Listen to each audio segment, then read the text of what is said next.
থেকে সংক্ষিপ্ত বক্তব্য রাখার জন্য আমাদের আল জামিয়াতুল ইসলামিয়াতুল জালিলিয়া নাজিমে তালিমাত জনাব মাওলানা ফয়জুর রহমান সাহেবকে অনুরোধ করছি।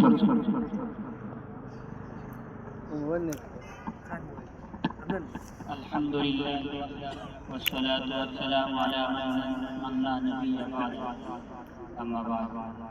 উপস্থিত আজকের এই ৭৬তম প্রজাতন্ত্র দিবসে আল জামিয়াতুল ইসলামিয়াতুল জালিলিয়া মাদ্রাসার কমিটির সদস্য এবং শিক্ষক এবং ছাত্র, আজকে আমরা গর্ববোধ করছি ৭৬তম স্বাধীনতা দিবস, ৭৬তম প্রজাতন্ত্র দিবসে দাঁড়িয়ে আমরা সবাই জানি আমাদের এই দেশ জালিমদের হাত থেকে রক্ষা করা হয়েছিল ১৯৪৭ সালের ১৫ আগস্ট এবং ৩ বছর পরে অর্থাৎ ১৯৫০ ইংরাজির ২৬ জানুয়ারিতে আমাদের এই দেশ গণতন্ত্র হিসেবে স্বীকৃতি লাভ করেছিল।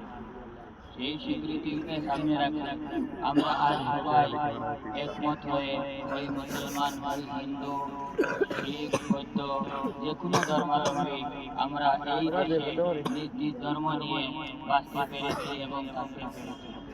আমি আজকের এই সংক্ষিপ্ত অনুষ্ঠানে দেশবাসীর সম্মুখে এটাই আবেদন রাখি যে আমরা সবাই মিলে ভারতবর্ষকে ধর্মনিরপেক্ষ এবং গণতান্ত্রিক দেশ হিসাবে গড়ে তুলতে আমরা যাতে অঙ্গীকারবদ্ধ হই আজকের দিনে, এবং আমরা সংবিধানের সম্মান সুরক্ষা রাখতে আমাদের জান যদি পোয়াতে হয় তাতেও আমরা প্রস্তুত থাকি। এটাই বলে আমার সংক্ষিপ্ত বক্তব্য এখানে সমাপ্ত করলাম।